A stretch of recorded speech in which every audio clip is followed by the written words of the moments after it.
vengo a tomar solo algunas de la clase. Posteriormente me colaboran nuevamente.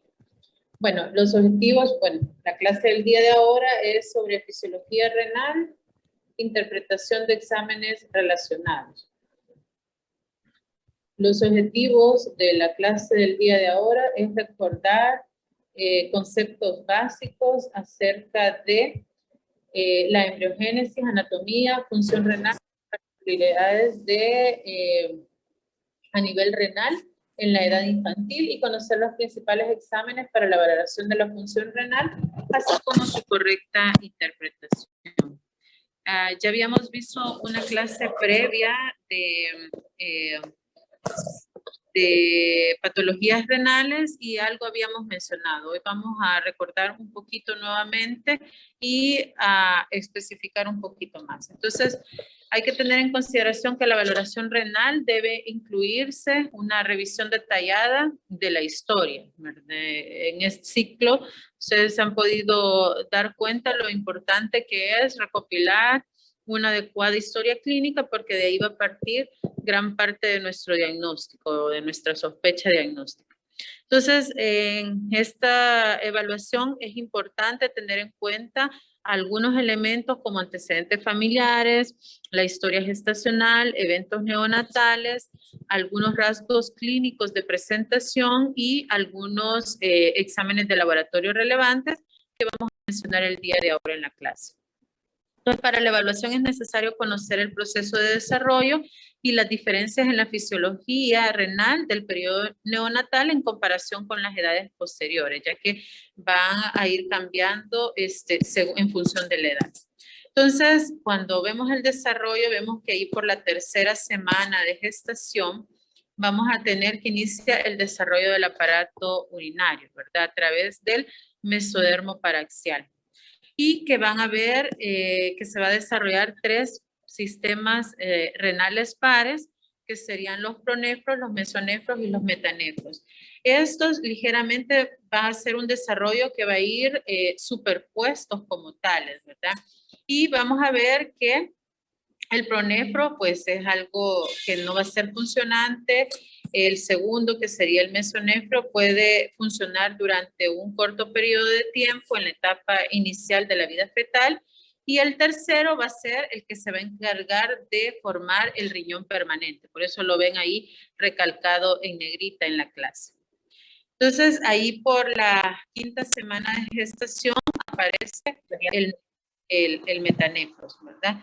Que va a estar compuesto de 2 tipos diferentes de células. Estas células se van a diferenciar en lo que sería el sistema pielocalicial y las nefronas, ¿verdad?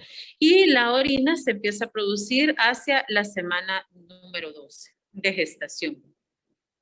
Entonces vamos a ver que del mesonefro, una estructura que puede funcionar para también la derivación de otras estructuras. En el hombre está relacionado a la formación de los túbulos y el conducto mesonéfrico, que van a formar los conductillos deferentes del epidídimo, el conducto deferente, los conductos eyaculadores y las vesículas seminales, ¿verdad? En la mujer van a dar lugar a los vestigios del opóforo y del paraóforo. Entonces, en cierto punto es algo paralelo a la formación también de los genitales y eventualmente podemos pues tener condiciones asociadas. Si hay alguna alteración también podemos ver.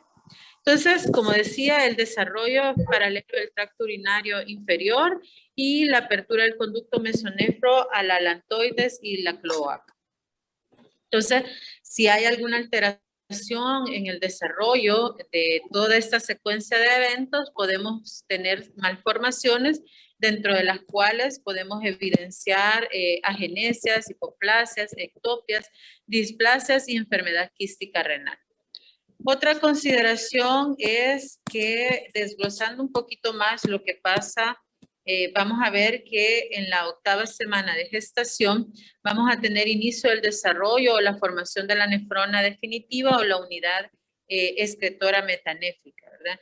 Y que está ahí por las 32, 36 semanas de gestación, ¿verdad? Va a finalizar su desarrollo y va a quedar establecido el número de unidades ejecutoras de nefronas.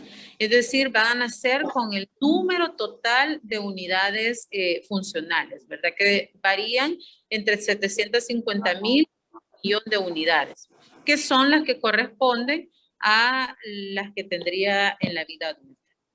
Entonces, ¿cuál es la diferencia? Es que el desarrollo de las nefronas se va a dar en diferentes estadios, ¿verdad? Entonces, cuando nace, vamos a tener un desarrollo en diferentes, que se ha dado de diferentes estadios y se va a encontrar en un estadio intermedio.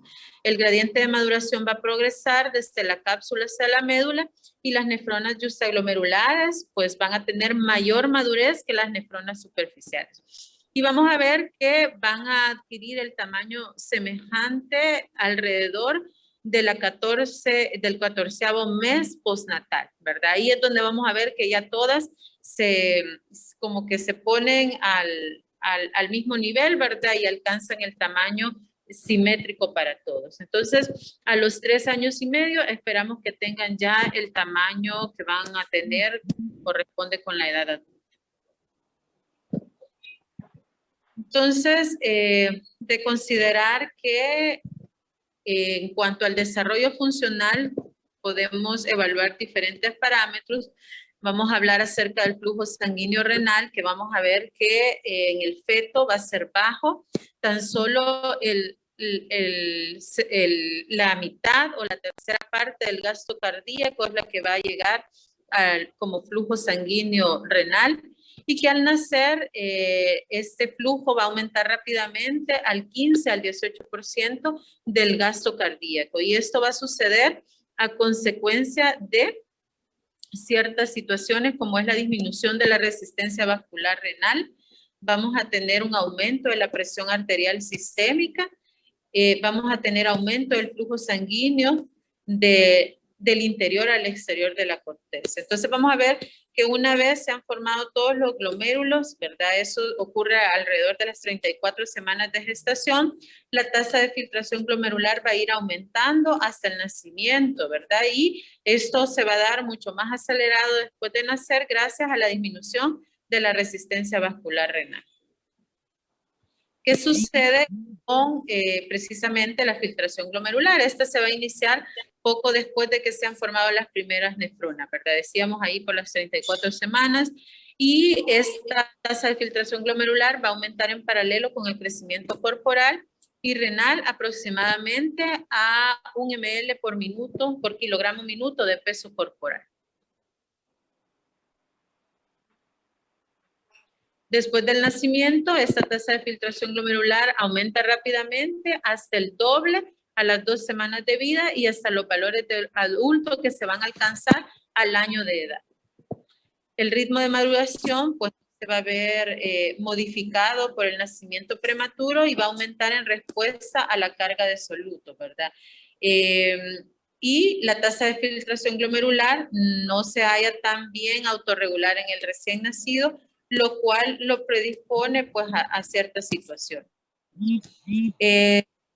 Que la tasa de glomerular va a estar va a ser controlada por el mantenimiento de la presión capilar glomerular, ya que va a haber un efecto vasoconstrictor de la angiotensina 2, ¿verdad? Que esa va a ser que haya una mayor constricción en la arteriola eferente que en la aferente, ¿verdad? Y en base a eso es que vamos a tener que este efecto se va a atenuar cuando haya una vasodilatación que va a estar inducida por las prostaglandinas. Entonces, vamos a ver cambios en la edad postnatal que a medida vayan avanzando en edad, pues al llegar al año vamos a ver una mejor tasa de filtración glomerular. Entonces, ¿qué pasa con la función tubular? Estamos hablando ahorita de todo el desarrollo funcional a nivel renal. Vamos a hablar que el riñón es útil para el control de diferentes funciones en el organismo. Es uno de los principales órganos homeostáticos, ¿verdad? Y se encarga de la regulación del sodio, del agua, del potasio, del equilibrio ácido-base, del calcio y del fósforo. Entonces, vamos a ver diferentes situaciones en cuanto al desarrollo tubular y lo que sucede en torno a estos elementos. Por ejemplo, en el sodio, la capacidad de ser reabsorbido se desarrolla alrededor de las 24 semanas de gestación y sin embargo, a pesar de todo eso, la reabsorción tubular de sodio va a ser baja, ¿verdad? A las 34 semanas de gestación vamos a tener una reabsorción baja de sodio, ¿verdad? Entonces, en los lactantes esto puede puede condicionarlo a situaciones graves en cuanto a pérdidas urinarias de sodio y pueden ser elevadas, ¿verdad? En cuanto a los niños que son prematuros, estos no van a lograr conservar adecuadamente el sodio por lo mismo, ¿verdad? De que la tasa de reabsorción del sodio pues no está adecuadamente desarrollada. Y principalmente en los niños que tengan menos de 34 semanas de gestación, estos van a ser los más lábiles a esto y hay ciertas situaciones que los pueden predisponer, por lo tanto, a tener hiponatremia, ¿verdad? Y en el recién nacido de término, puede retener sodio, ¿verdad? Cuando hay un equilibrio negativo. Sin embargo, al igual que los niños de menor edad gestacional, tienen una capacidad limitada para excretar una carga de sodio debido a que tienen una baja tasa de filtración glomerular. Entonces, eso también lo predispone a situaciones en cuanto al desequilibrio del sodio. Entonces vamos a tener que esta evaluación podemos hacerla en función de la fracción de excreción del sodio, que ahí es donde vamos a ver que vamos a tener el reflejo de una reabsorción tubular que va a ser disminuida. Con respecto al agua, el recién nacido tiene una capacidad más limitada de concentrar el orina, ¿verdad? Por la misma que tiene una baja concentración de urea en el intersticio y a causa de esto, pues vamos a ver una menor capacidad para poder concentrar la orina. Entonces, va a haber una menor osmolaridad que va a resultar y que va a dar lugar a que disminuya la capacidad de reabsorción de agua y de la concentración del riñón neonatal. Entonces, aquí vamos a ver que la osmolaridad máxima de la orina va a ser variable, ¿verdad? Va a andar alrededor de los 500 milimoles por litro en el recién nacido prematuro y los 800 milimoles por litro en el recién nacido de término, ¿verdad? Entonces, esto pues no tiene mayor como relevancia si los niños obtienen una adecuada cantidad de agua, ¿verdad? En su alimentación, es decir, se alimentan adecuadamente con el seno materno. Sin embargo, si no hay una adecuada alimentación, entonces sí, pues pueden tener mayor labilidad a efectos secundarios. Con respecto al potasio, hay una capacidad limitada en el prematuro de excretar grandes cantidades o grandes cargas de potasio, ¿verdad? Porque va a haber una excreción tubular disminuida, ¿verdad? Y pues esto se va a deber a una sensibilidad más reducida a la aldosterona, hay una baja actividad de la bomba sodio-potasio ATPase y la tasa de filtración glomerular también es más disminuida, ¿verdad? Por lo tanto, van a ser más lábiles a esto. Con respecto al equilibrio del ácido base, va a haber un bajo umbral sérico para el bicarbonato en el túbulo proximal y va a rondar ahí por los 14 a 16 mil equivalentes en el prematuro y de los 18 a los 21 en el recién nacido de término. Entonces, esto a medida mejore la maduración, hay una mejor función de la bomba sodio-potasio ATPase, entonces esto pues va a mejorar, ¿verdad? Va a haber una capacidad disminuida para eliminar una carga ácida, por lo tanto son más lábiles a presentar estados de acidosis asociados. Y con respecto al calcio y al fósforo, pues el recién nacido se va a caracterizar por un aumento de la retención del fosfato, ya que lo necesita, ¿verdad? Para el crecimiento. Entonces, por lo tanto, va a tener mayor capacidad de... Entonces, recordando algunos aspectos de la anatomía del riñón, vamos a recordar que es un órgano par, ¿verdad? Que está ubicado en el retroperitoneo, se encuentra a ambos lados de la columna vertebral, alrededor de la primera y cuarta vértebras lumbares, que la cara medial de cada riñón va a tener una región como una muesquita, como que tuviera una forma de riñón, ¿verdad? Que es lo que se corresponde al ilio, ¿verdad? Entonces, por ahí van a pasar la arteria y venas renales, los vasos linfáticos, la inervación y el ureter. Y por ahí, ¿verdad? Va a salir la orina transportada a través del uréter y que finalmente pues va a ser llevada hasta la vejiga, donde va a quedar almacenada hasta su excreción final, ¿verdad? Entonces, hay que tener en consideración que el riñón, si recordamos, está rodeado por una cápsula fibrosa que lo protege y que sus estructuras internas pues son delicadas, ¿verdad? Entonces, esa cápsula le sirve de protección. Entonces, si hacemos un corte frontal, vamos a poder diferenciar, como lo vemos ahí en el dibujito, la porción cortical, que va a ser la zona más central, que se encuentra más al centro y que se conoce como la médula, y que va a estar formada pues, por las pirámides renales, ¿verdad? Que van a ser esas estructuras que se ven como conitos, como que fueran conitos. Y vamos a ver también que lo que está a su alrededor pues va a ser la corteza, ¿verdad? Entonces, vamos a ver que vamos a tener que a nivel cortical van a haber prolongaciones entre las pirámides, que estas van a ser las columnas que van a estar entre cada uno de los conitos que vemos en la imagen, ¿verdad? Y una de estas características es que es un órgano bastante vascularizado, ¿verdad? Entonces, es de considerar que tiene mucha importancia tanto para la homeostasis como lo lábil que pueden ser sus estructuras, ¿verdad?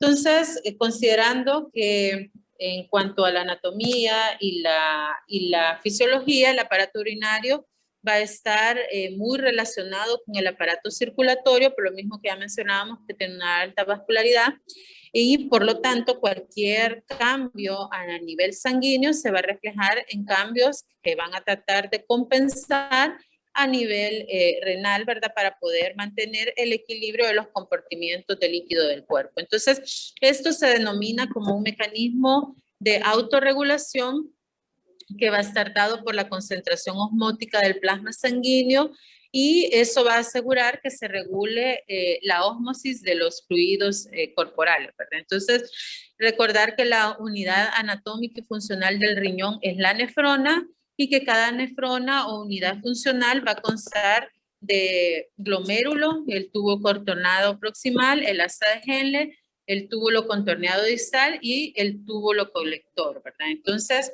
cada nefrona contiene un penacho de capilares glomerulares que van a ser los que constituyen el glomérulo y que por ahí se van a filtrar las grandes cantidades de líquido que provienen desde la sangre, ¿verdad? Luego el túbulo, que va a ser el que va a ser largo. Ahí el líquido, el líquido que se filtra se va a convertir, precisamente va a pasar por todo un proceso que es lo que lo va a convertir finalmente en la orina, ¿verdad? A través de su paso por la pelvis renal, ¿verdad? Y que el glomérulo, pues a través de esa red de capilares glomerulares que van a estar ramificados, se van a anastomosar y que en comparación a otros capilares, pues van a tener una presión hidrostática alta, ¿verdad? Estos capilares glomerulares van a estar revestidos por células epiteliales y todo eso es lo que se va a considerar como el glomérulo y que es lo que está recubierto por una cápsula que se denomina la cápsula de Bowman, si recordamos, ¿verdad? Entonces, el líquido que se filtra desde los capilares, ¿verdad? Va a circular hacia la cápsula de Bowman y luego hacia el túbulo proximal Y el túbulo proximal se encuentra alrededor de la corteza del riñón, ¿verdad? Entonces, desde el túbulo proximal, vamos a ver que va a descender hacia el asa de Henle y que esta asa de Henle se introduce en la médula renal, ¿verdad? Que cada asa va a tener una rama descendente y otra ascendente. Entonces, las paredes de la rama descendente y el segmento inferior de la rama ascendente van a ser finas y ahí se va a denominar, pues, o más bien va a dar paso a ciertos intercambios o ciertos cambios que puedan darse a ese nivel, ¿verdad? Entonces, en el asa, o más bien la rama ascendente, el asa vuelve nuevamente a la corteza, ¿verdad? Y esta parte va a ser mucho más gruesa y va a terminar finalmente, o va a salir nuevamente desde la médula hacia la corteza. Entonces, cada nefrona tiene todos estos componentes, ¿verdad? Algunas diferencias van a tener con relación a la profundidad con la que se encuentran en relación al lugar donde están ubicadas, ¿verdad? Entonces, así vamos a tener que alrededor del 20 al 30% de las nefronas van a tener glomérulos que van a estar dispuestos en la profundidad de la corteza renal y que van a estar cerca de la médula, y estas van a ser las que se van a denominar las nefronas justaglomerulares. Son precisamente esas que van a estar pues más cercanas a la médula. Entonces, ¿cuál es la situación con esta? Pues que estas nefronas justaglomerulares pues van a tener como una mejor irrigación, ¿verdad? Con respecto a los capilares, o más bien a lo que se encarga de irrigarlas. Entonces, el riñón, decíamos que tiene funciones importantes para el organismo. Aquí vamos a mencionar que no están limitadas solo la actividad de la formación de la orina, ¿verdad? Sino que son funciones homeostáticas que se van a encargar de mantener la homeostasis en todo el organismo. Entonces, vamos a tener que se encarga de la excreción de productos metabólicos de desecho y sustancias químicas, entre ellas pues la urea, la creatinina, el ácido úrico, los productos finales del metabolismo de la hemoglobina y los metabolitos de las hormonas. También se encarga de la regulación de los equilibrios hídricos y de los electrolitos. También se encarga de la regulación de la osmolaridad y del líquido corporal y de las concentraciones de los electrolitos. Se encarga de la regulación de la presión arterial. Aquí estos van a desempeñar una función bastante importante, ¿verdad? Para poder mantener la presión estable, ¿verdad? Recordemos la participación del sistema renina-angiotensina, ¿verdad? Luego la regulación del equilibrio ácido-base, que también va a participar como regulador de esto, ¿verdad? En comparación también con los pulmones, se considera como un amortiguador del líquido corporal, ¿verdad? Y eso va a permitir la excreción de los ácidos y permitir la regulación de eso. Luego también la regulación de la producción de eritrocitos. Recordemos que en los riñones se secreta la eritropoyetina, ¿verdad? Y eso nos va a permitir que se mantenga pues una adecuada estimulación de las células madres hematopoyéticas a nivel de la médula ósea. Y luego está la secreción del metabolismo y la excreción de hormonas, ¿verdad? Que ahí podemos tener la regulación, por ejemplo, de la D3, ¿verdad? De la 1,25-dihidroxivitamina D3, que se encarga de producir pues la forma activa de la vitamina D, ¿verdad? Entonces eso lo hacemos, también participa en eso.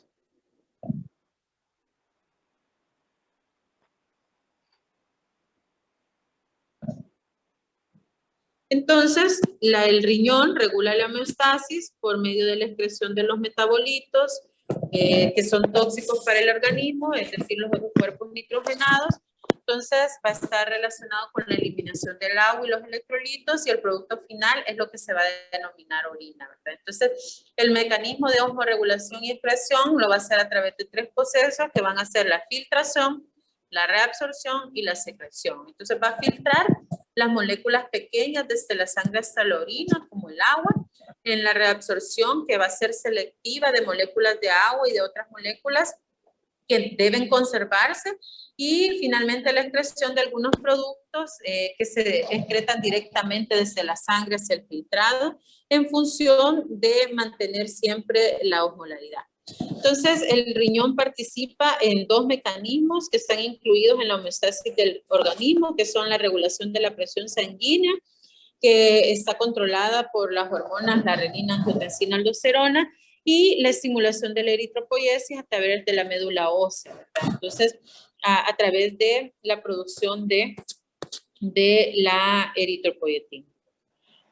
Entonces, hablemos un poquito del filtrado glomerular. Ya dijimos que el glomérulo está constituido por un ovillo de capilares glomerulares, ¿verdad? Y que aquí, eso se denomina la cápsula de Bowman, y ahí es donde vamos a tener esa filtración. Esto funciona como que fuera un colador, ¿verdad? Que va a permitir filtrar el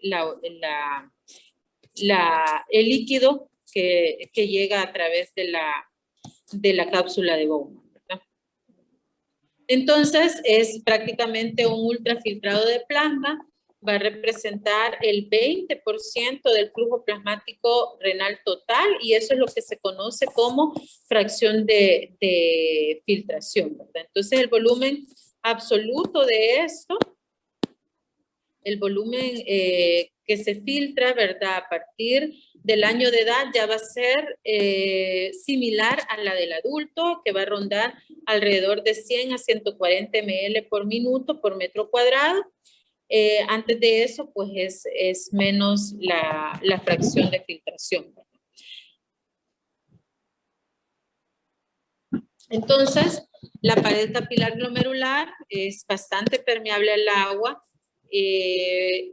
permite pasar los solutos que son de bajo peso molecular, prácticamente impermeable para los que son de mayor tamaño, ¿verdad? Y sobre todo los que son iguales o superiores a la albúmina. En condiciones normales, pues no deberían de pasar proteínas a través de la filtración glomerular. Sí hay ciertas condiciones que pueden condicionar a que encontremos trazas de proteínas en la orina que están relacionadas, por ejemplo, con la fiebre, con el ejercicio, que son situaciones en las que podemos encontrarlo de una manera transitoria, ¿verdad? Pero que ya están los valores establecidos. Fuera de eso, pues se consideran anormales. Entonces, la falta de filtración, la tasa de filtración glomerular es una medida directa de la función renal y se reduce antes de la aparición de los síntomas clínicos y del fracaso renal. Es decir, puedo tener reflejo de un fallo en la función renal evidenciado a través de la tasa de filtración, incluso antes de que se vea modificada la creatinina C. En cuanto a la función tubular, vamos a ver que a lo largo del túbulo se reabsorbe, ¿verdad? La mayor parte de agua y solutos. Ahí se reabsorbe el 99% del agua y de los solutos que se filtran, ¿verdad? Entonces, este proceso va a ser selectivo, va a aumentar o va a disminuir dependiendo de las necesidades que tenga el organismo con determinadas sustancias, ¿verdad? Y así va a ser que va a decidir, pues, si se reabsorben o si se dejan pasar y no se reabsorben, ¿verdad? Entonces, en función de su concentración plasmática, así va a ser la reabsorción. Las células tubulares pueden segregar ciertas sustancias, ¿verdad? Algunas solo se van a eliminar si el umbral de eliminación se ha sobrepasado. Para poner un ejemplo práctico, la glucosa. Si yo supero el umbral renal, que es de 180 miligramos por decilitro, entonces no va a haber una reabsorción y se va a eliminar, ¿verdad? Se va a estar segregando y vamos a poder encontrar glucosuro. El túbulo contorneado proximal, su función es reabsorber grandes cantidades de agua y de cloruro de sodio. Aquí se reabsorbe el 60 al 80% del filtrado glomerular. Los mecanismos de reabsorción de sodio pues son diversos, son tres principalmente: la reabsorción activa directa, mediada a través de la bomba sodio-potasio ATPasa. También puede ser por una reabsorción por cotransporte con la glucosa, los aminoácidos y los fosfatos, y otra es por intercambio con el ion hidrógeno.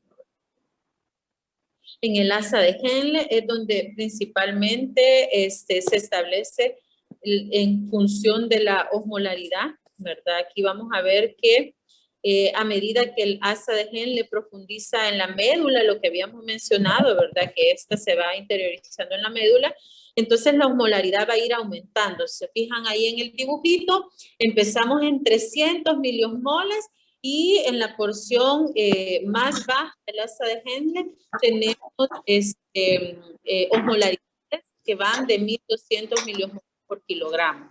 Y luego, a medida ascendemos, nuevamente esa osmolaridad empieza a descender hasta que tenemos valores alrededor de 100 miliosmoles por kilogramo antes de pasar al túbulo contorneado distal. Entonces, aquí vamos a ver que según vaya profundizándose o según vaya el paso de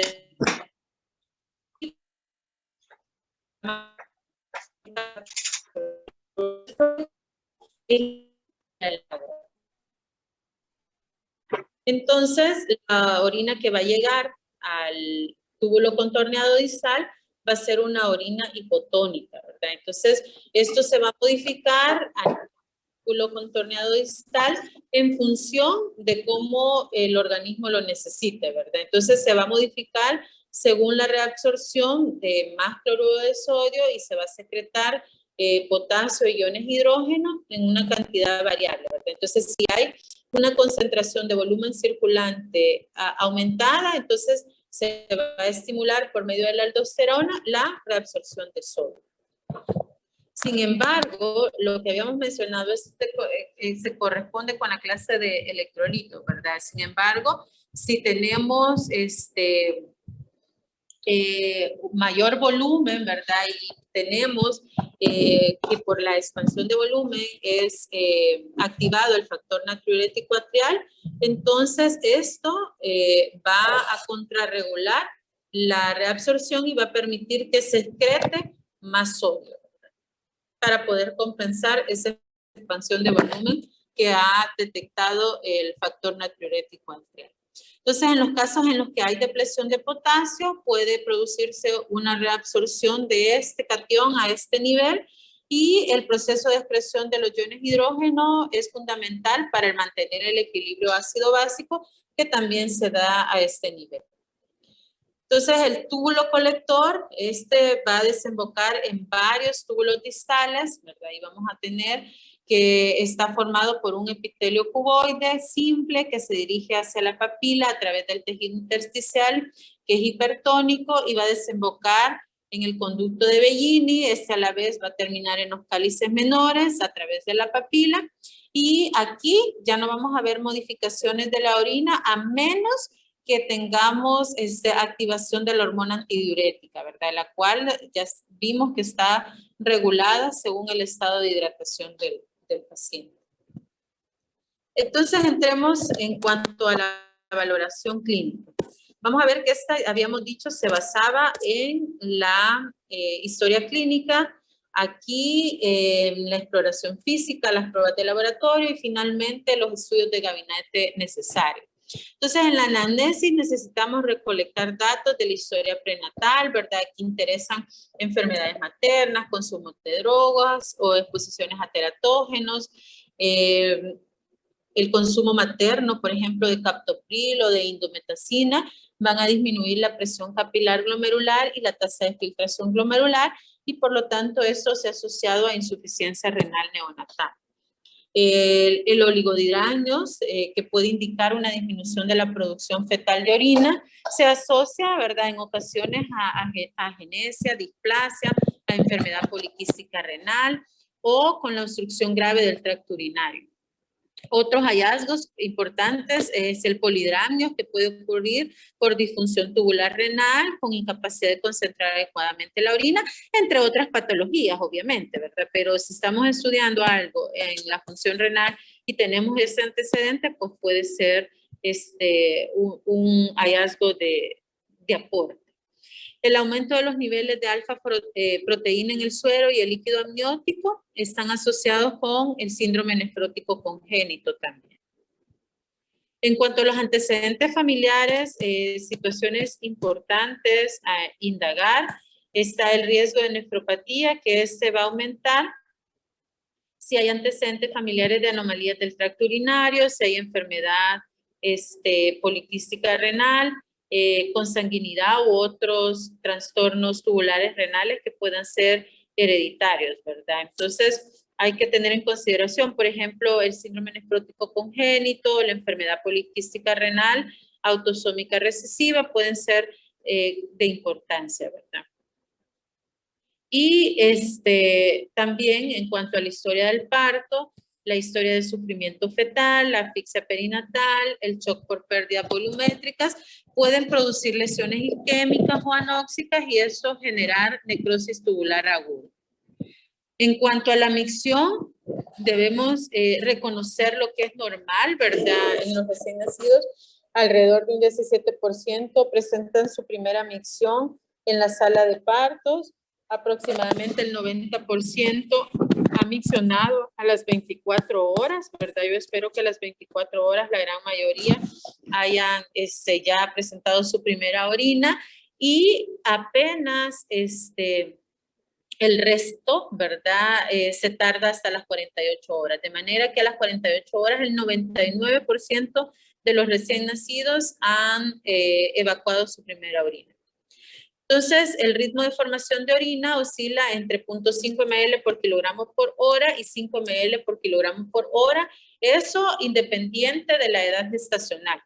La causa más frecuente de que no haya una micción temprana es que no haya una adecuada formación de orina a causa de una perfusión renal insuficiente, ¿verdad? Entonces, posiblemente haya una deshidratación de por medio y eso sea la causa por la cual el niño puede tener un retraso en evacuar su primera orina.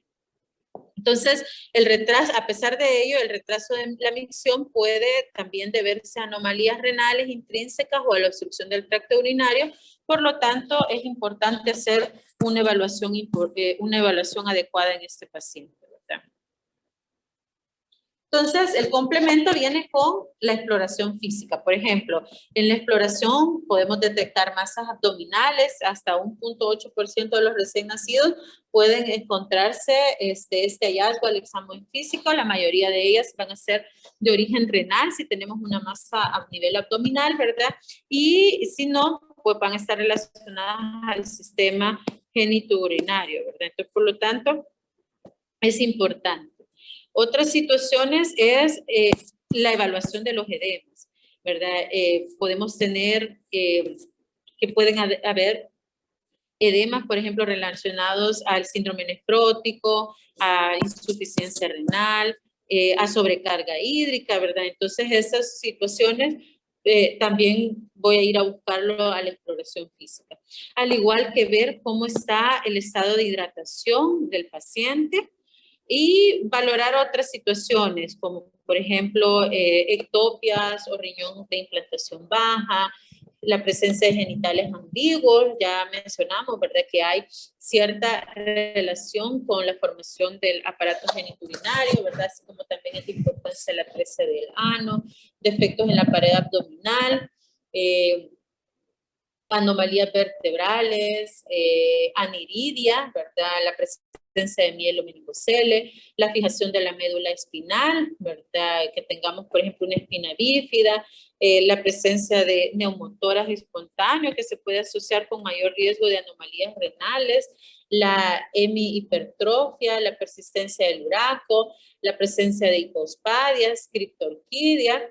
Entonces, todos esos son otros hallazgos que se tienen en consideración. Se habla también, pues, de anomalías, a veces cuando se encuentran apéndices preauriculares o anomalías a nivel de las orejas, pues también estamos en la disposición de buscar o de hacer un mejor análisis para poder descartar otras condiciones renales asociadas a esto. Entonces, entrando ya en los exámenes de laboratorio, vamos a hablar de uno de los exámenes más básicos en cuanto a la evaluación del tracto urinario, como lo es el examen general de orina. Sin embargo, el examen general de orina es un examen sumamente completo que no solo me arroja información de la función renal, sino que también de cómo se encuentra el equilibrio ácido-base y electrolítico, y también puede dar datos sobre alteraciones metabólicas y patologías que pueden ser tanto renales como extrarrenales, ¿verdad? Entonces, está compuesto por varias pruebas que van a identificar diferentes sustancias que elimina el riñón, ¿verdad? Y pues por lo tanto, pues su resultado es de gran importancia para evaluar tanto enfermedades urinarias como sistémicas. Hay quienes comparan el examen general de orina hasta con una biopsia líquida, ¿verdad? Porque por la calidad en la información que arroja. Sin embargo, para que el examen de orina pues sea adecuado, podamos tener una adecuada valoración, puede ser útil, tiene que ser adecuadamente recolectado. Si tengo una muestra recolectada erróneamente, pues voy a tener una interpretación inadecuada, ¿verdad? Por lo tanto, existen métodos de recogida y condiciones necesarias para poder tener una muestra adecuada. Lo primero es que lo ideal fuera recolectar la primera micción de la mañana. Esto me permite recolectar la orina que ha estado más tiempo resguardada en la vejiga y pues incluso me ayuda a encontrar ciertos elementos que en otras condiciones en donde hay una micción frecuente pues no puedo identificarlos. Por ejemplo, los nitritos es más fácil encontrarlos en una orina que ha estado retenida durante la noche en la vejiga y recolectar la primera orina de la mañana que durante el día, porque hay una micción frecuente, ¿verdad? Que no permite y no da el tiempo para poder encontrar, ya que las bacterias necesitan tiempo para poder desdoblar los nitratos a nitritos.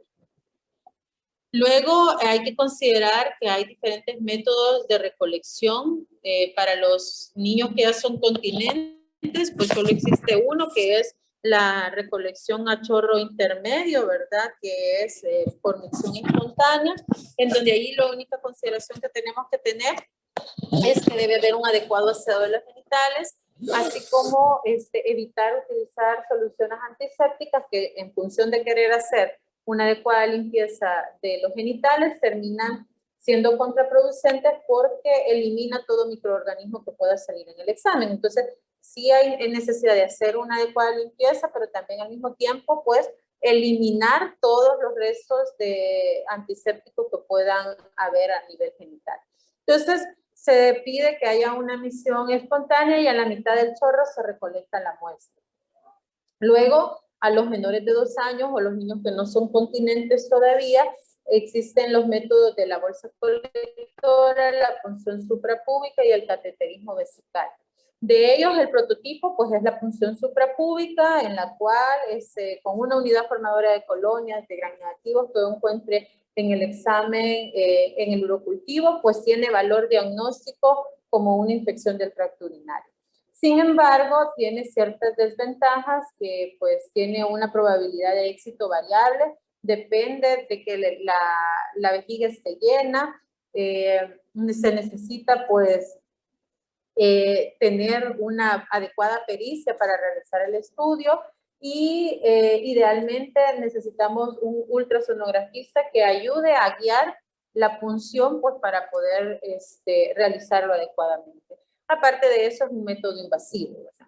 Entonces, el cateterismo vesical igual es un método invasivo, sí nos es útil porque pues favorece la adecuada recolección de la muestra. Siguiendo la técnica correcta, pues podemos tener una orina adecuada pues para mandar a hacer un urocultivo principalmente y pues para poder determinar exámenes generales de orina también. Y el peor método, porque es el que más se contamina, ¿verdad? En cuanto a diagnósticos del tracto urinario, de infecciones del tracto urinario, es la bolsa colectora. Sin embargo, pues esto es útil, ya que si yo recolecto a través de la bolsa colectora un examen y me sale negativo, pues puedo decir definitivamente que no hay una infección del tracto urinario. Sin embargo, si lo recolecto con una bolsa colectora y me sale positivo, estoy obligada a recolectar una muestra por un mejor método para confirmar que realmente sí se trata de una infección y no de una contaminación. Entonces, ¿cuál es la técnica de recolección? Para obtenerlo, es necesario que se oriente a la madre, ¿verdad? O al cuidador a lavar el área genital y perineal del paciente con suficiente agua y jabón antes de la toma de la muestra, que no se utilicen antisépticos. Hay que tener listo el frasco recolector de orina sin uso, ¿verdad? Que sea estéril y que esté sellado. Que hay que tomar la muestra de orina a partir del chorro medio, descartando la primera parte de la misión. La orina recolectada en el frasco no debe ser tocada ni por los dedos ni por ningún otro objeto. Hay que recolectar un volumen de orina suficiente para su estudio. Como mínimo se necesitan 10 centímetros para que haya un adecuado procesamiento de la muestra. Evitar que la orina rebose el frasco, es decir, que no se rebalse, ¿verdad? Ya que eso va a facilitar su contaminación. Hay que sellar inmediatamente el frasco una vez se recolecta y hay que rotularlo adecuadamente, ¿verdad? Conservar el frasco en un lugar seguro, hay que evitar la exposición solar y los movimientos constantes para evitar la agitación y que esto pueda modificar los parámetros que vamos a evaluar, ¿verdad?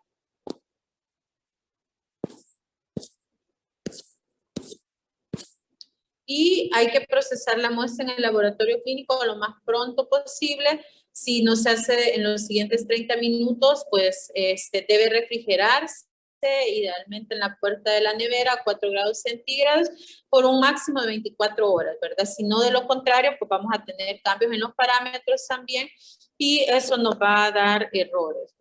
Lo ideal, como decía, es que sea la primera muestra de orina y podemos valorar más adecuadamente la capacidad de concentración del riñón, así como ciertas sustancias, como mencionaba, los nitritos. Entonces, todas estas orientaciones hay que darle al cuidador y a la madre cada vez que se va a recolectar una muestra de orina, sobre todo si es para diagnosticar una infección del tracto urinario.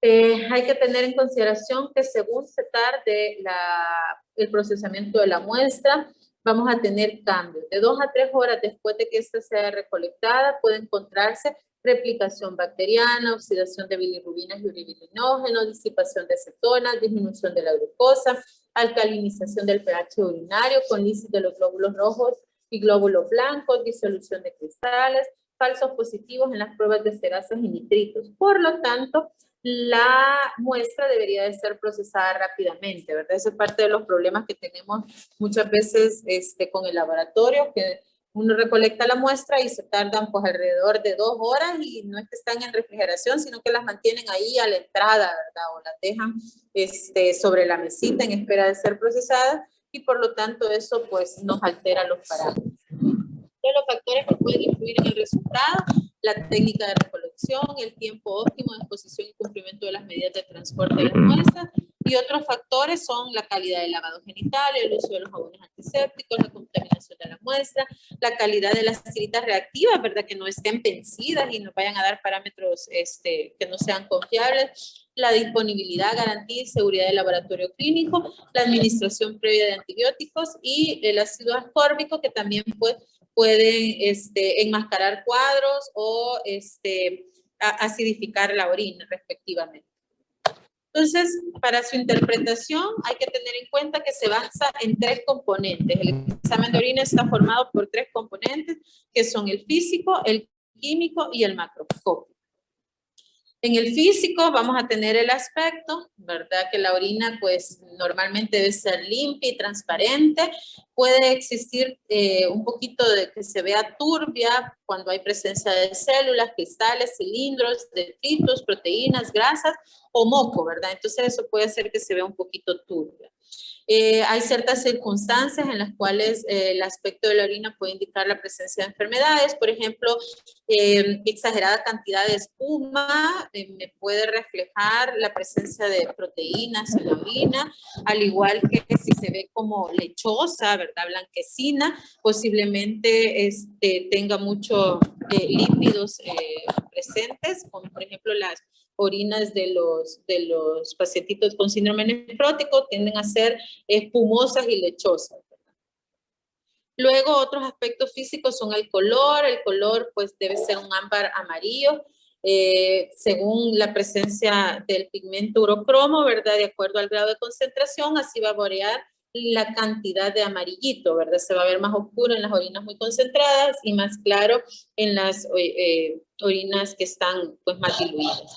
Entonces, algunos colores pueden ser diagnósticos, por ejemplo, el rojo, puede ser a consecuencia de hematuria no glomerular o hemoglobinuria, mioglobinuria, el uso de algunos fármacos como por ejemplo rifampicina o infecciones por Serratia marcescens pueden dar también un aspecto rojizo.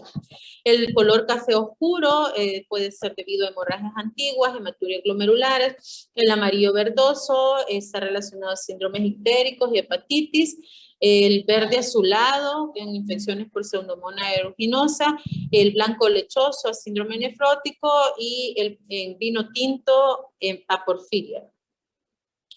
El olor de la orina, pues sabemos que es un olor característico, ¿verdad? Que es débilmente aromatizado, está descrito que se debe a los ácidos orgánicos volátiles y amoniacales por descomposición de la urea, pero que también el olor puede variar en función de la dieta o de algunas patologías procedentes, que estén presentes o la concentración de ciertos solutos. Por ejemplo, puede tener un olor afrutado en casos de diabetes mellitus, olor como a ratón muerto en la fenilcetonuria, olor como a pescado en la hipermetionemia, sudor como sudor de pies en aciduria por ácido butírico, que pueden ser como olores característicos. Con respecto al análisis químico, este se realiza con las tiras reactivas, ¿verdad?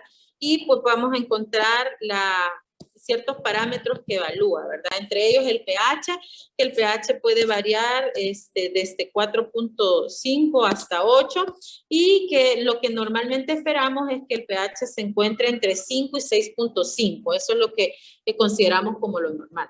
Entonces el pH va a variar de acuerdo al equilibrio ácido-base sanguíneo, de acuerdo a la función renal y en menor proporción según la dieta, los fármacos y el tiempo de exposición de la muestra, como habíamos mencionado.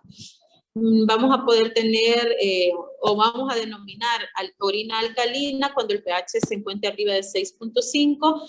Algunos parámetros que pueden dar esta condición son las dietas vegetarianas, la ingesta de diuréticos, las alcalosis respiratorias, los vómitos, la acidosis tubular renal distal tipo 1 y casos donde la urea se convierte en amoníaco y aumenta el pH. Entonces, eso puede ocurrir, por ejemplo, en infecciones ocasionadas por proteos.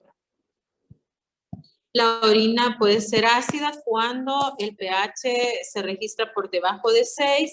Aquí esta puede ser debido a dietas hiperproteicas, a cetoacidosis diabética, a infecciones por E. coli, fiebre, acidosis respiratoria, aciduria por otros componentes como ácido mandélico, fosfórico, administración de fármacos como anfotericina B, spironolactona, AINES, que pueden hasta cierto punto pues acidificar la orina. En pediatría, el pH urinario alcalino en pacientes con acidosis metabólica va a sugerir la presencia de acidosis tubular renal distal. Otras situaciones importantes a considerar es que la aciduria paradójica en el recién nacido con vómitos postprandiales y con alcalosis metabólica puede estar relacionado a estenosis hipertrófica del píloro. Cuando el pH urinario permanece alcalino en varias tomas dos eventos se puede estar presentando ya sea la formación de cálculos, fosfatos triples, o puede ser una infección urinaria por bacterias productoras de amoníaco, como por ejemplo lo es el Proteus. En cuanto a la densidad urinaria, sirve como una prueba de la concentración y dilución del riñón, refleja el peso de los solutos de la orina, los cuales son medidos a través del urinómetro, refractómetro, o lo pueden hacer a través de la tira reactiva. Entonces, cualquier alteración que se presente en la densidad urinaria va a estar asociado a daños de la función en la concentración del túbulo renal, que es donde se da la concentración de su valor va a variar durante todo el día, que oscila, ¿verdad?, entre 1003 a 1030, siendo mayor en la mañana, que es por lo mismo que decíamos que es más adecuado tomar la primera orina de la mañana, pues para poder identificar bien la función de concentración. En los recién nacidos y en los lactantes, que pueden tener densidades urinarias más bajas, ¿verdad?, entre 1005 a 1010, y en los niños mayores entre 1010 a 1025. Entonces, esto tiene un nombre propio, ¿verdad? La densidad por debajo de 1010 se denomina hipostenuria y arriba de 1020 se relaciona hiperstenuria. Algunos casos de hipostenurias pueden ser pielonefritis, falla renal, nefritis tubulointersticial, hiperaldosteronismo, uso de diuréticos, insuficiencia suprarrenal, diabetes insípida, la sobrehidratación. En la hiperstenuria, estados febriles, deshidratación, hipovolemia, sobrecarga de solutos, administración de manitol, proteinuria, empleo de medios de contrate, enfermedades hepáticas, diabetes mellitus pueden estar relacionados. Los nitritos que habíamos mencionado, su valor en orina debería de ser 0, es un método indirecto para determinar la presencia de bacterias en la orina. Enterobacterias como la E. coli son capaces de reducir los nitratos a nitritos, por lo cual es muy importante para el diagnóstico de infecciones del tracto urinario, ya que el principal patógeno es la E. coli. Entonces tiene una alta especificidad para infección urinaria, sin embargo tiene baja sensibilidad. Eso quiere decir que si no está presente, eso no descarta el hecho de que exista una infección del tracto urinario. Se requiere por lo menos 4 horas de retención de orina en la vejiga para que pues, el resultado sea confiable, ¿verdad? Para dar tiempo a que los nitratos sean desdoblados a nitritos, y un resultado positivo de nitritos pues nos obliga a confirmar una infección del tracto urinario.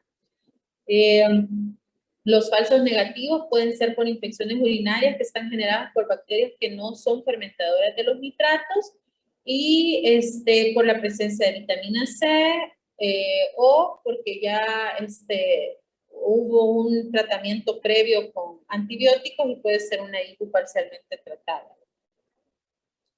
Los falsos positivos se deben a sobrecrecimiento bacteriano y a contaminación de la muestra.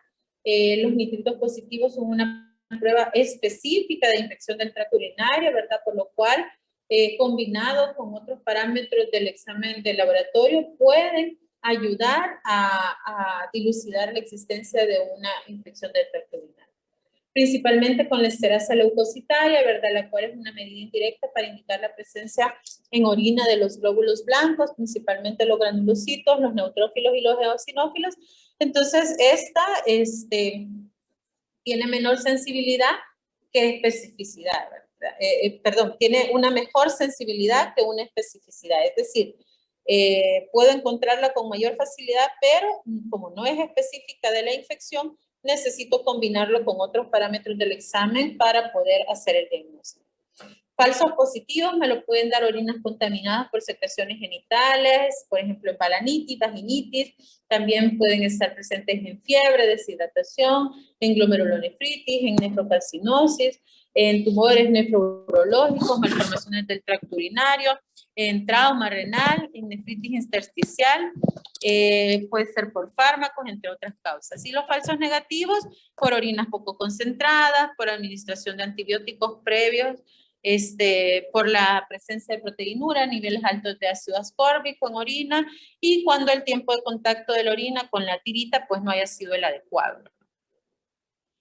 Entonces, este es un cuadrito donde se puede ver la combinación y la sensibilidad y especificidad que me aportan los diferentes parámetros en las pruebas del examen general de orina, ¿verdad? Si vamos a ver que las pruebas con leucocitos más esterasa, pues me pueden dar una sensibilidad que ronda en una media del 83%, una especificidad del 78%. Los nitritos tienen una especificidad del 92%, que incluso puede llegar hasta el 98%, pero su sensibilidad es baja, del 50% en promedio. Si combino leucocitos de esterasa o nitritos positivos, pues mantengo la sensibilidad y especificidad arriba del 80%. La leucocituria, pues no tiene una adecuada especificidad, ¿verdad? Apenas el 81% en promedio y la sensibilidad del 73%. Entonces, si se fijan, es tan variable que puedo tener especificidades tan bajas hasta de un 45% y sensibilidades de un 32%.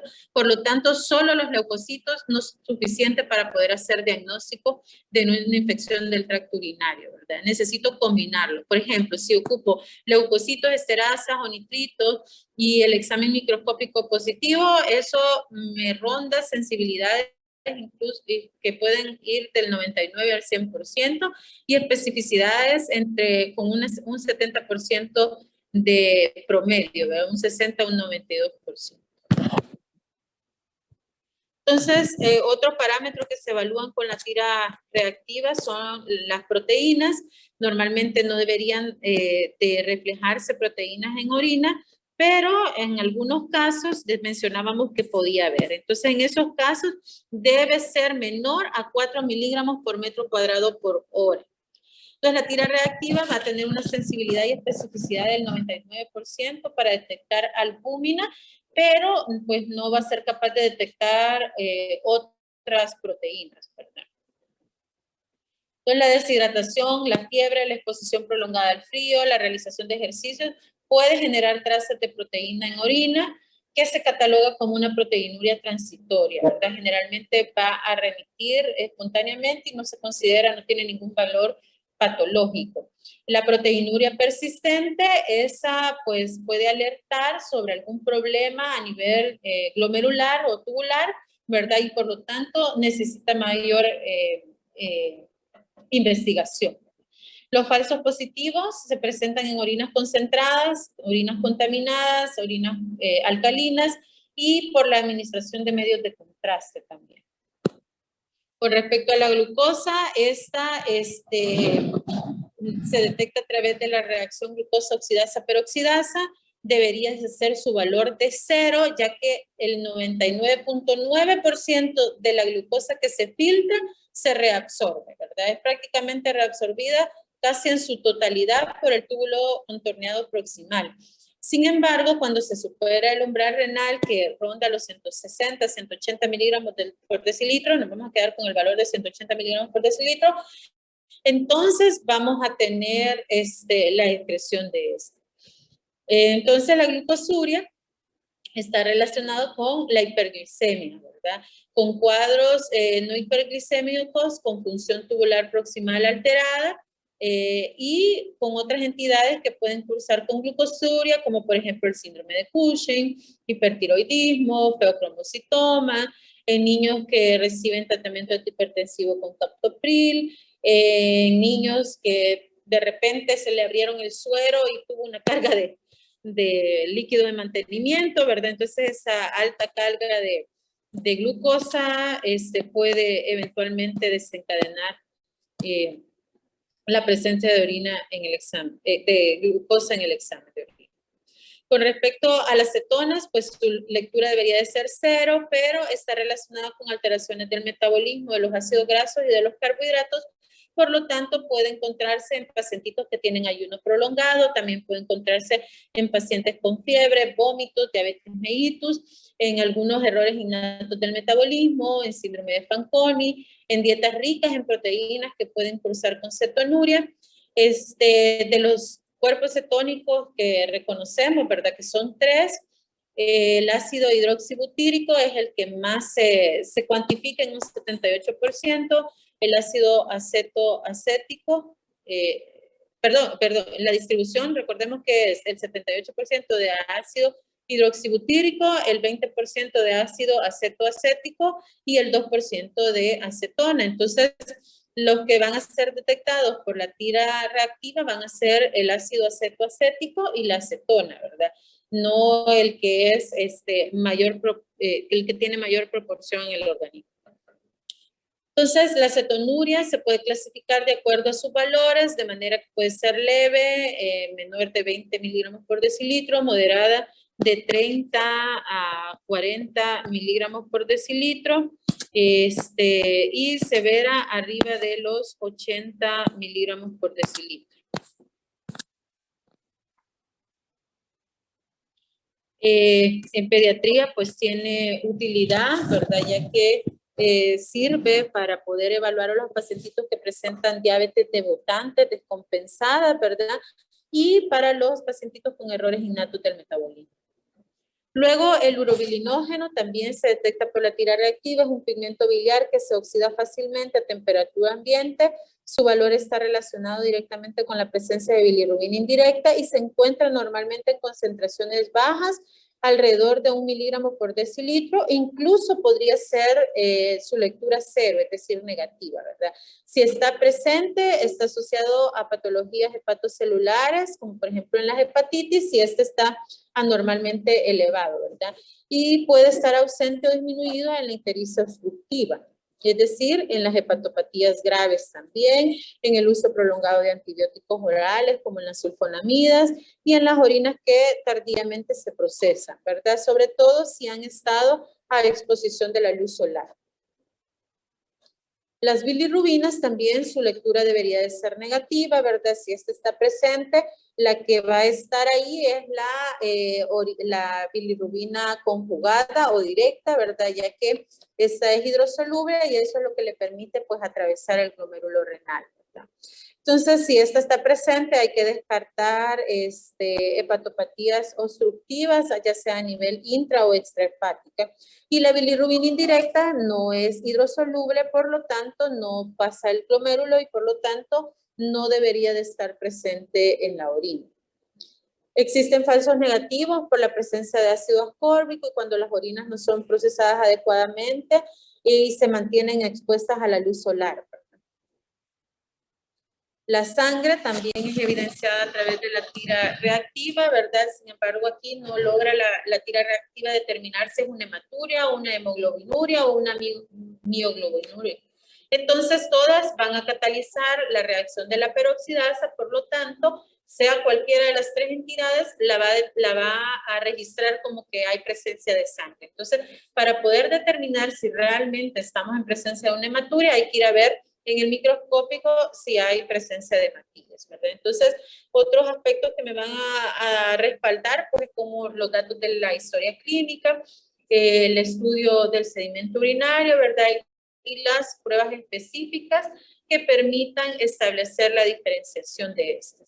Entonces, si la tira reactiva es positiva para sangre, pero el examen microscópico no presenta hematíes, entonces se sospecha que esa sangre reportada está relacionada a hemoglobinuria o mioglobinuria. Entonces, algunas patologías que pueden dar lugar a hemoglobinuria van a ser las anemias hemolíticas, los déficits de glucosa 6-fosfato deshidrogenasa, paludismo, algunas infecciones, infartos renales, ¿verdad?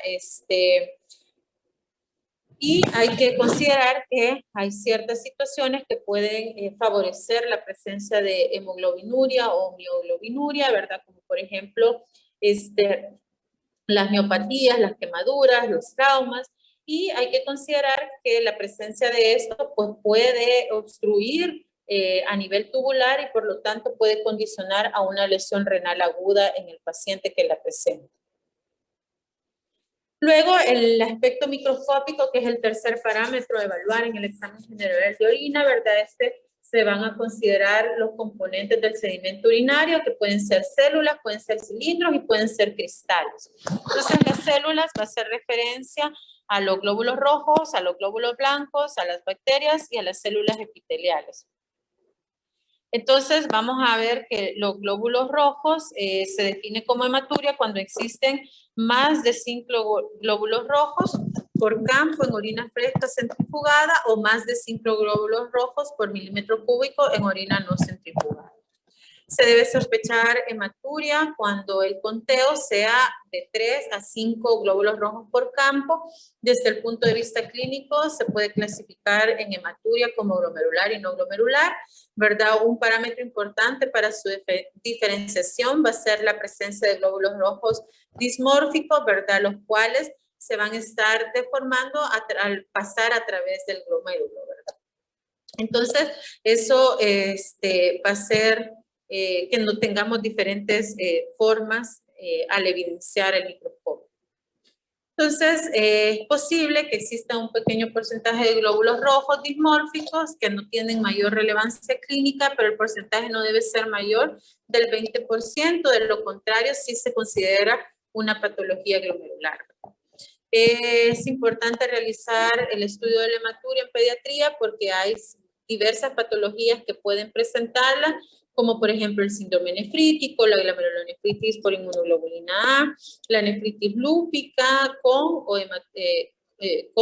hematuria no glomerular como infección urinaria, la hipercalciuria idiopática, los traumas, las neoplasias. Entonces, todas esas patologías requieren de un diagnóstico y tratamiento temprano, por lo tanto, es importante hacer el abordaje oportuno para evitar las complicaciones y las secuelas. Luego, la evaluación de los glóbulos blancos, ¿verdad? Estos, la leucocituria, pues está asociada a procesos inflamatorios o infecciosos, como por ejemplo en la pielonefritis, y también puede reflejar estados no infecciosos, como por ejemplo en las quemaduras, en la instrumentación de la vía urinaria. Entonces, estos no son específicos en sí de una infección, ¿verdad? Hay que valorarlos según el contexto clínico. Entonces, el valor normal de los glóbulos blancos en orina debería ser de 0 a 4 por campo, principalmente lo que se registra son neutrófilos, la leucocituria arriba de 5 células blancas por campo en orina centrifugada, pues no se considera dentro de lo normal, arriba de 10 y se denomina leucocituria, y arriba de 10 glóbulos blancos en orina sin centrifugar se considera piuria. Entonces, la leucocituria está asociada a procesos inflamatorios infecciosos como pielonefritis y a los no infecciosos, como habíamos mencionado, ¿verdad? Y puede alterar cuando la muestra de orina no se procesa dentro de las siguientes 2 a 3 horas, ¿verdad? Ya que el recuento de leucocitos puede disminuir hasta un 50%. Eso me puede generar falsos negativos y también puede ayudar a una interpretación inadecuada de los resultados. La leucocituria con cilindros leucocitarios va a ser reflejo de la inflamación del tracto urinario superior, como por ejemplo en la pielonefritis. La leucocituria con células epiteliales escamosas puede deberse a compromiso del tracto urinario inferior, como por ejemplo en la uretritis. Y si la tira reactiva es negativa para nitritos, esterasa y no existe nada más que la leucocituria, pues el porcentaje de infecciones del tracto urinario es menor del 1%. Entonces, no son solo los leucocitos los que nos sirven para la evaluación de una infección. Debe verse en función de los demás parámetros a evaluar. Las bacterias, pues debería de estar libre de bacterias, ¿verdad? Pero puede estar relacionada a veces a episodios infecciosos o a contaminación. Entonces, esto se describen como bacteriuria escasa 1 cruz, bacteriuria baja 2 cruces, moderada 3 cruces y abundante pues 4 cruces. En la práctica clínica, 2 o más cruces de bacterias es la cantidad que muestra la mejor especificidad y eficacia para el 80% como resultado positivo del urocultivo. Sin embargo, muchas veces no las reportan por cruces, sino que solo ponen presencia de bacterias escasas, ¿verdad? Y o presencia de bacterias y no cuantifican exactamente cuánta es la presencia. Entonces, la probabilidad de infecciones del tracto urinario en un lactante febril con bacteriuria se acerca al 50% y en su ausencia puede descender al 1%, ¿verdad? Claro, en consideración de que la muestra haya sido tomada adecuadamente y no exista contaminación. Entonces, la identificación de bacterias a través del GRAM, pues va a tener una adecuado valor pues para poder hacer el diagnóstico y se correlaciona bastante bien con los resultados del urocultivo. Con respecto a las células epiteliales, esas pues pueden provenir de diferentes sitios del tracto urinario y por lo tanto pues deberían de reportarnos a qué lugar o cuáles son, pues para poder darles valor, ¿verdad? Por ejemplo, puedo tener células tubulares renales, transicionales, caudales, escamosas, ¿verdad? Y según estas, pues así va a ser los diferentes niveles a donde se están originando la presencia de estas células. Entonces, cuando se informan células epiteliales, lo ideal es consultar al laboratorio cuál es su morfología para poder definir de dónde estas proceden. En cuanto a los cilindros, normalmente pues no deberían de reportarse cilindros en orina. Sin embargo, estos se forman dentro del túbulo renal, principalmente en el distal y en el colector. Su centro está compuesto por una proteína renal llamada TANS-Holzpan, sobre la cual se unen todos los demás elementos celulares que son los que le van a dar el nombre a los cilindros. Entonces, así vamos a tener por ejemplo, cilindros hemáticos que están constituidos por glóbulos rojos, puedo tener cilindros leucocitarios, cilindros hialinos, cilindros granulosos, cilindros epiteliales tubulares y cilindros grasos. Entonces, según la presencia de esos, así como está descrito ahí, ¿verdad? Ahí podemos determinar cuál o a qué se debe que estos estén presentes y correlacionarse con algunas patologías. Los cilindros serios están relacionados a patologías renales graves, como una falla renal crónica, por lo tanto nunca van a ser normales su presencia, ¿verdad? De ahí ciertos que tienen bastante relevancia clínica, por ejemplo los cilindros leucocitarios, estos están relacionados a procesos inflamatorios del parénquima renal, ya sea infeccioso o no, ¿verdad? Y pueden estar presentes hasta en un 80% de los casos de pielonefritis. Luego los cristales, saber que se forman por precipitación de las sales de orina como producto de las sales y la variación, ¿verdad?, de la temperatura, se pueden presentar como verdaderos cristales o como material amorfo, ¿verdad? Generalmente no suelen tener importancia clínica, solo en determinadas situaciones que sí pueden tener un significado patológico y ahí sí, ¿verdad? Por ejemplo, pueden condicionar a la formación de cálculos y normalmente pues no debería de haber cristales en la orina que está recién procesada, recolectada y procesada, ¿verdad? Entonces, entre más prolongado sea el tiempo en que se mantiene en reposo la muestra antes de ser procesada, pues más posibilidades vamos a tener de encontrar los cristales. Entonces, los cristales más frecuentes van a ser los uratos, los fosfatos amorfos, los oxalatos de calcio, los cristales de ácido úrico y los fosfatos de amonio y de magnesio. Con respecto a los que pueden encontrarse en personas sanas, ¿verdad? También existen los que están relacionados a entidades patológicas, que son los que se encuentran enlistados acá, que estos nunca van a ser normales, como son cristales de ácido úrico, los uratos amorfos, que pueden estar presentes en los estados febriles, los cristales de oxalato calcio, que están relacionados con dietas ricas en ajo, naranja, tomate y otras patologías como la diabetes mellitus, hepatopatías y litiasis. Los cristales de carbonato de calcio que pueden estar asociados a dietas vegetarianas e infecciones urinarias. Los cristales fosfatos ácido cálcico que pueden deberse a hipercalciuria, entre otras situaciones como obstrucciones urinarias. Los cristales fosfatos triples que pueden estar presentes en pH alcalino, ¿verdad? O cuando existe infecciones del tracto urinario por bacterias productoras de amonio. Y en los cristales uratos y oxalatos cálcicos, ácido úrico, xantinas y cristina, que están presentes en pH ácidos. Los que nunca se consideran normales van a ser la leucina, la cistina, la tirosina, el colesterol, la bilirrubina, las sulfonamidas o relacionados a ciertos fármacos, ¿verdad? Entonces esos nunca se consideran normales y pueden tener cierta relevancia clínica. Otros hallazgos que nos puede dar el urianálisis es la presencia de moco, ¿verdad? Que pues proviene del tejido glandular genitourinario y pues puede estar relacionado a procesos inflamatorios del tracto urinario bajo y a contaminación. Entonces, si hay una infección del tracto urinario según el examen general de orina, pero hay presencia de moco, pues hay que recolectar una mejor muestra porque lo más probable es que sea una orina contaminada. Pueden reportarse en algunos casos hongos, ¿verdad?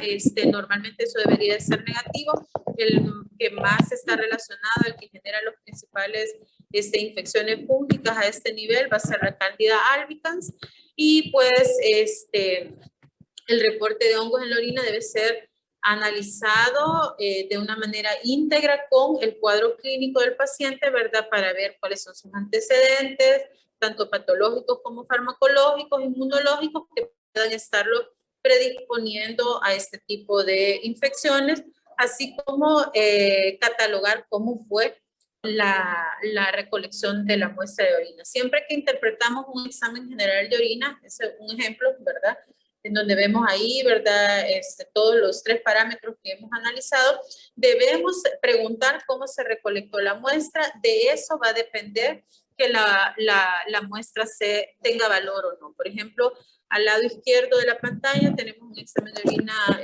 normal, ¿verdad? Y en el lado derecho tenemos una muestra sugestiva. Tenemos nitritos negativos, pero tenemos presencia de esterasa leucocitaria y tenemos leucocitos anormales. Entonces necesitamos saber cómo se recolectó la muestra, cuál fue el método de recolección y necesitamos corroborarlo con un urocultivo y según el estado clínico del paciente y podemos determinar su valor para poder iniciar tratamiento. Con respecto a los otros estudios de la función renal, ¿verdad? Otros parámetros a evaluar, como por ejemplo la creatinina sérica. Hola, ¿quieres decir algo? Hola. Hola.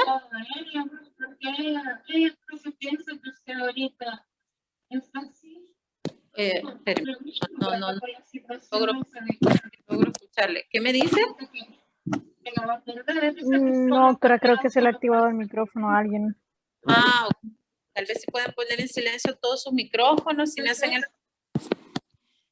Bueno, la creatinina sérica que refleja parte de la función renal, hay que tener en consideración que al nacer refleja la función renal materna, por lo cual hay que tener en consideración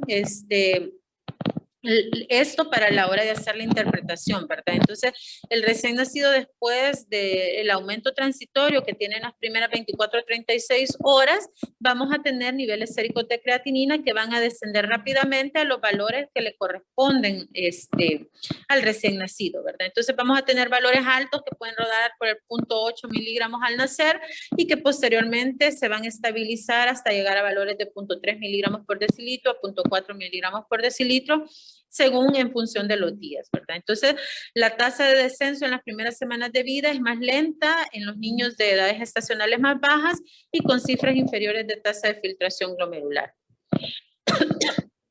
Perdón, otro parámetro importante es la cuantificación del nitrógeno ureico sanguíneo, el cual es un indicador útil de la función renal también, ¿verdad? Pero no es específico.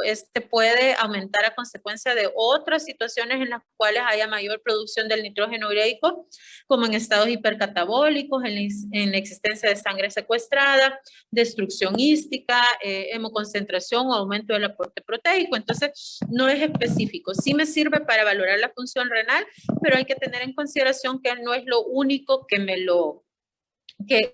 me refleja, ¿verdad? Entonces, se sospecha una insuficiencia renal cuando la cifra de urea es mayor de los 20 miligramos por decilitro o cuando hay un aumento a un ritmo mayor de 5 miligramos por decilitro al día.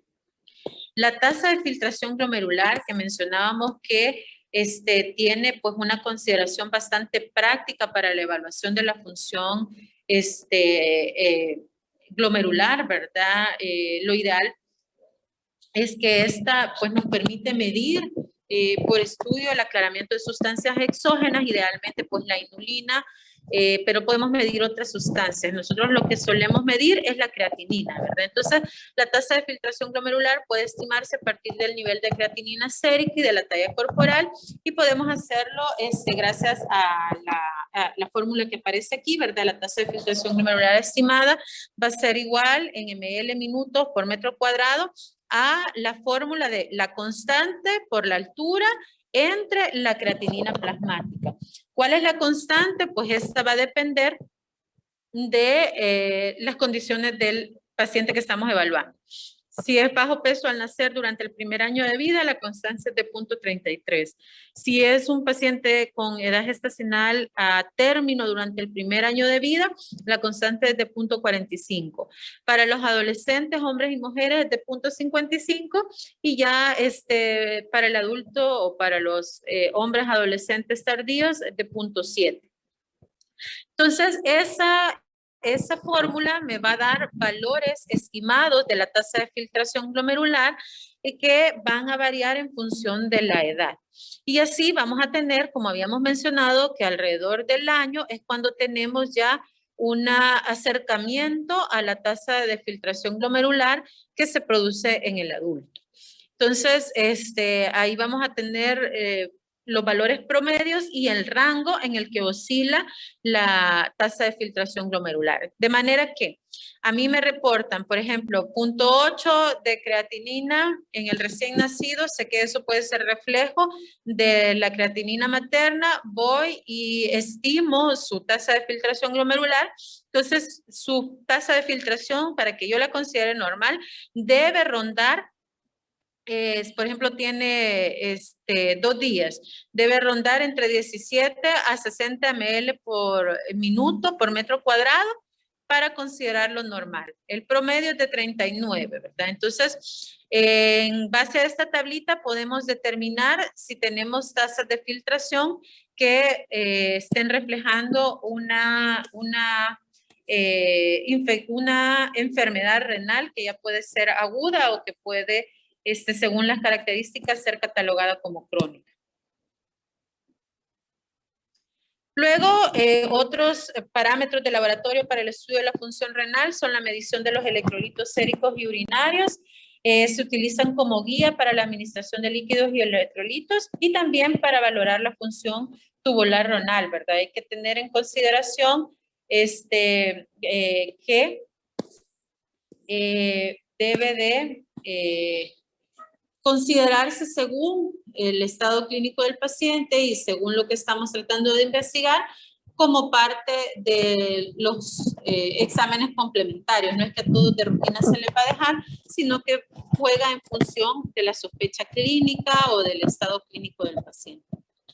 Luego, los estudios que me ayudan a evaluar la función tubular para el túbulo proximal, puedo evaluarlo en función de la reabsorción en el túbulo proximal, ¿verdad?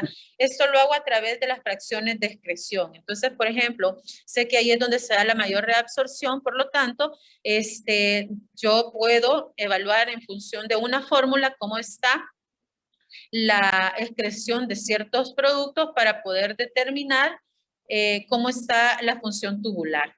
Específicamente, puedo hacerlo a través de la fracción de excreción del sodio, la cual va a estar derivada de la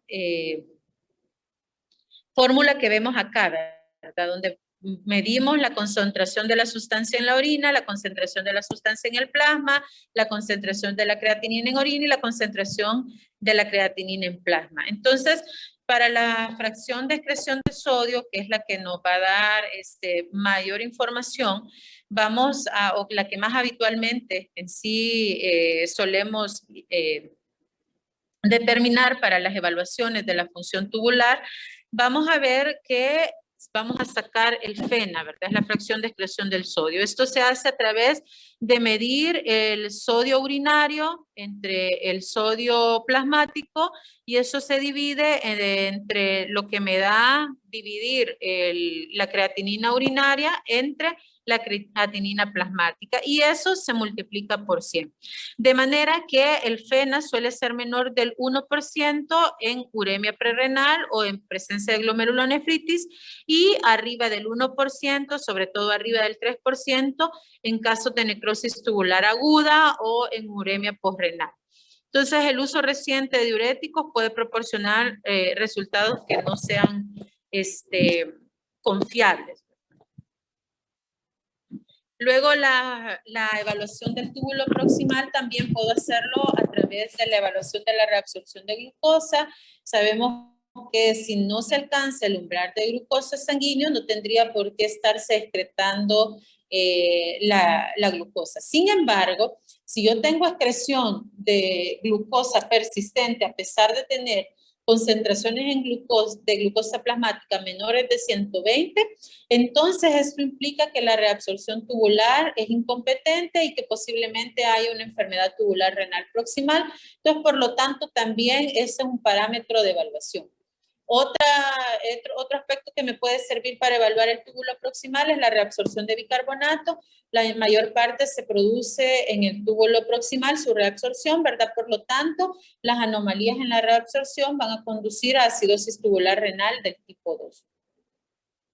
El túbulo distal también podemos evaluar su función a través de la acidificación de la orina, ¿verdad? Entonces debe sospecharse un defecto en la acidificación de la orina cuando los valores de pH en orina recogida al azar son mayores de 6 en presencia de acidosis metabólica sistémica moderada, que esto me estaría reflejando una acidosis tubular renal distal, ¿verdad? Una ATR distal.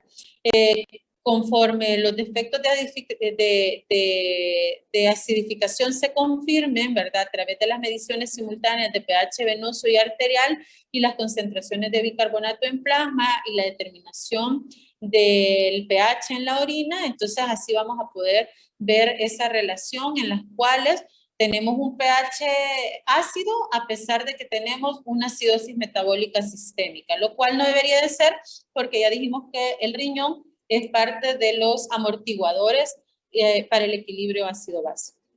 Luego la concentración de orina se produce en el túbulo distal, ¿verdad? Entonces, también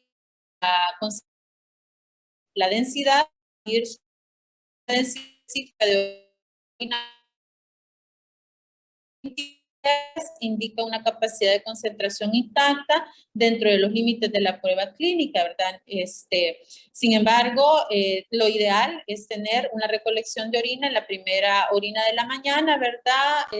Para poder ver mejor la concentración o la capacidad de concentración del riñón. El calcio en orina, ¿verdad? La hipercalciuria suele encontrarse en pacientes con ATR distal, con intoxicación por vitamina D, en hiperparatiroidismo, inmovilización, ingesta excesiva de calcio, uso de esteroides, diuréticos, de asa, en trastornos idiopáticos, ¿verdad? Entonces, el diagnóstico se establece siguiendo pues la orina de 24 horas, en donde el calcio es mayor de 4 miligramos por kilogramo en 24 horas. También puede hacerse en una muestra de orina aleatoria, donde se puede determinar el cociente entre el calcio y la creatinina, y si pues está elevado, puede determinarse una anormalidad. Entonces, así vamos a tener, ¿verdad?, los valores que van a oscilar según las diferentes edades, el cociente de calcio-creatinina, ¿verdad?, para el percentil 95 para la edad, no debe ser, o más bien debe ser los valores que encontramos en esta tablita, que son los que se consideran normales. Luego, otros parámetros que me sirven para evaluar la función renal son los estudios de imágenes. El principal es la ecografía. Es un estudio inicial que determina la estructura del parénquima renal y también me sirve para seguimiento, ¿verdad? Entonces, la mayor parte de los niños con uropatía obstructiva pueden identificarse incluso hallazgos anormales en las ecografías prenatales. Otro estudio de imagen importante es la cistografía, que permite el estudio de la uretra y de la vejiga. Es útil para demostrar el reflujo vesicureteral o las lesiones que ocupan espacio. Es un método invasivo, ¿verdad? En el cual se coloca una sonda de Foley, se instila líquido con constante a través de la uretra y se llena la vejiga, y esto pues permite evidenciar radiológicamente cómo se encuentra. Y básicamente esto es lo que nos sirve para valorar la función renal en diferentes niveles, ¿verdad? Partiendo desde lo más general de un examen general de orina hasta ciertos estudios específicos para poder valorar en función de hallazgos específicos la función del riñón. No sé si tienen alguna duda. Creo que no, doctora. Ok, si me hacen solo el favor de encender nuevamente la cámara para tomar. Quedamos pendientes con la clase.